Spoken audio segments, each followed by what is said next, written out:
EPFO ಚಂದಾದಾರರಿಗೆ ಭರ್ಜರಿ gift. ನಿಮ್ಮ PF ಖಾತೆಗೆ ಬರಲಿದೆ ಬಡ್ಡಿ ಹಣ. ಚೆಕ್ ಮಾಡೋದು ಹೇಗೆ? ಸಂಪೂರ್ಣ ಮಾಹಿತಿ ಇಲ್ಲಿದೆ. ನಮಸ್ಕಾರ ಸ್ನೇಹಿತರೆ, ಉಪಯುಕ್ತ ಮಾಹಿತಿ ಚಾನಲ್ಗೆ ಸ್ವಾಗತ. EPFO ನವದೆಹಲಿ ದೇಶದ ಲಕ್ಷಾಂತರ ಉದ್ಯೋಗಿಗಳಿಗೆ ನೌಕರರ ಭವಿಷ್ಯನಿಧಿ ಸಂಸ್ಥೆ ಸಿಹಿ ಸುದ್ದಿ ನೀಡಿದೆ. ದೀರ್ಘಕಾಲದ ಕಾಯುವಿಕೆಯ ನಂತರ PF ಖಾತೆದಾರರ ಉಳಿತಾಯಕ್ಕೆ ಬಡ್ಡಿ ಮೊತ್ತವನ್ನು ಜಮಾ ಮಾಡುವ ಪ್ರಕ್ರಿಯೆ ಚುರುಕುಗೊಂಡಿದೆ. ನಿಮ್ಮ ಖಾತೆಯಲ್ಲಿರುವ ಒಟ್ಟು ಮೊತ್ತದ ಆಧಾರದ ಮೇಲೆ ಈ ಬಾರಿ ಸುಮಾರು 46,000 ರೂಪಾಯಿಗಳಿಗಿಂತ ಹೆಚ್ಚಿನ ಬಡ್ಡಿ ನಿಮ್ಮ ಖಾತೆ ಸೇರುವ ಸಾಧ್ಯತೆ ಇದೆ. ಬಡ್ಡಿ ಹಣ ಜಮೆಯ ಲೆಕ್ಕಾಚಾರ ಹೇಗೆ? EPFO ಪ್ರತಿ ಹಣಕಾಸು ವರ್ಷದ ಅಂತ್ಯದಲ್ಲಿ ತನ್ನ ಸದಸ್ಯರ ಠೇವಣಿಗಳ ಮೇಲೆ ಬಡ್ಡಿ ದರವನ್ನು ಘೋಷಿಸುತ್ತದೆ. ಈ ಬಡ್ಡಿಯು ಚಂದಾದಾರರ ಖಾತೆಯಲ್ಲಿರುವ ಮೊತ್ತಕ್ಕೆ ಅನುಗುಣವಾಗಿ ಬದಲಾಗುತ್ತದೆ. ಉದಾಹರಣೆಗೆ, ನಿಮ್ಮ PF ಖಾತೆಯಲ್ಲಿ 5 ಲಕ್ಷ ರೂಪಾಯಿ ಅಥವಾ ಅದಕ್ಕಿಂತ ಹೆಚ್ಚಿನ ಬ್ಯಾಲೆನ್ಸ್ ಇದ್ದರೆ, ಪ್ರಸ್ತುತ ಬಡ್ಡಿ ದರದ ಅನ್ವಯ ನೀವು ಸುಮಾರು 46,000 ರೂಪಾಯಿಗಳಷ್ಟು ಬಡ್ಡಿಯನ್ನು ಲಾಭವಾಗಿ ಪಡೆಯಬಹುದು. ಯಾರಿಗೆಲ್ಲ ಈ ಪ್ರಯೋಜನ ಸಿಗಲಿದೆ? ಪ್ರಸ್ತುತ ಉದ್ಯೋಗಿಗಳು, ಖಾಸಗಿ ಅಥವಾ ಸರ್ಕಾರಿ ಸಂಸ್ಥೆಗಳಲ್ಲಿ ಕೆಲಸ ಮಾಡುತ್ತಾ ಪ್ರತಿ ತಿಂಗಳು PF ಕೊಡುಗೆ ನೀಡುತ್ತಿರುವ ಉದ್ಯೋಗಿಗಳು.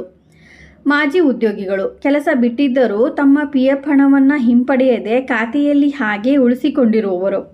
ನಿಷ್ಕ್ರಿಯ ಖಾತೆದಾರರು, ನೀವು ಕೆಲಸ ಬದಲಿಸಿದಾಗ ಹಳೆಯ PF ಖಾತೆಯಿಂದ ಹಣ ಹಿಂಪಡೆಯದಿದ್ದರೆ ನಿವೃತ್ತಿ ವಯಸ್ಸಿನವರೆಗೆ ಆ ಮೊತ್ತಕ್ಕೆ ಬಡ್ಡಿ ಸೇರುತ್ತಲೇ ಇರುತ್ತದೆ. PF ಬಡ್ಡಿ ಮತ್ತು ಅರ್ಹತೆಯ ಮಾಹಿತಿ. ಸಂಸ್ಥೆಯ ಹೆಸರು EPFO. ಗರಿಷ್ಠ ಬಡ್ಡಿ ಲಾಭ ಅಂದಾಜು 46,000.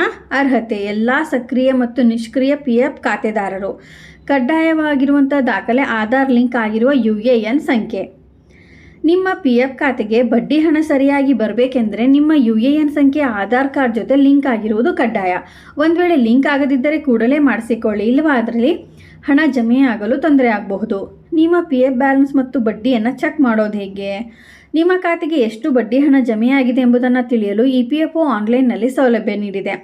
ಮೊದಲಿಗೆ EPFO ಅಧಿಕೃತ ಪೋರ್ಟಲ್ಗೆ ಭೇಟಿ ನೀಡಿ ನಿಮ್ಮ UAN ಯೂನಿವರ್ಸಲ್ ಖಾತೆ ಸಂಖ್ಯೆ ಮತ್ತು ಪಾಸ್ವರ್ಡ್ ಬಳಸಿ ಲಾಗಿನ್ ಆಗಿ ವ್ಯೂ ಪಾಸ್ಬುಕ್ ವಿಭಾಗಕ್ಕೆ ಹೋಗಿ ಅಲ್ಲಿ ನಿಮ್ಮ ಇತ್ತೀಚಿನ ಹಣಕಾಸು ವರ್ಷದ ಬಡ್ಡಿ ಮತ್ತು ಒಟ್ಟು ಮೊತ್ತದ ವಿವರಗಳನ್ನು ವೀಕ್ಷಿಸಬಹುದು. ಬಹಳಷ್ಟು ಜನ ಕೆಲಸ ಬದಲಾಯಿಸಿದಾಗ ಹಳೆಯ ಕಂಪನಿಯ PF ಹಣವನ್ನು ಹಾಗೆಯೇ ಬಿಡುತ್ತಾರೆ. ಹೀಗೆ ಮಾಡೋದ್ರಿಂದ ಬಡ್ಡಿ ಲೆಕ್ಕಾಚಾರದಲ್ಲಿ ಗೊಂದಲವಾಗಬಹುದು. ಆದ್ದರಿಂದ ನೀವು ಕಂಪನಿ ಬದಲಾಯಿಸಿದಾಗ ನಿಮ್ಮ ಹಳೆಯ PF ಬ್ಯಾಲೆನ್ಸನ್ನು ಹೊಸ ಕಂಪನಿಯ ಜೊತೆಗೆ ಟ್ರಾನ್ಸ್ಫರ್ ಮಾಡಿಕೊಳ್ಳಿ. ಇದರಿಂದ ನಿಮ್ಮ ಒಟ್ಟು ಮೊತ್ತ ಹೆಚ್ಚಾಗಿ ಮುಂದಿನ ವರ್ಷ ಇನ್ನೂ ಹೆಚ್ಚಿನ ಬಡ್ಡಿ ಪಡೆಯಲು ಸಹಾಯವಾಗುತ್ತದೆ. ಇದೇ ರೀತಿ ಮಾಹಿತಿಗಾಗಿ ನಮ್ಮ ಚಾನಲನ್ನು ಸಬ್ಸ್ಕ್ರೈಬ್ ಆಗಿ ಮತ್ತು ಶೇರ್ ಮಾಡಿ. ಧನ್ಯವಾದಗಳು.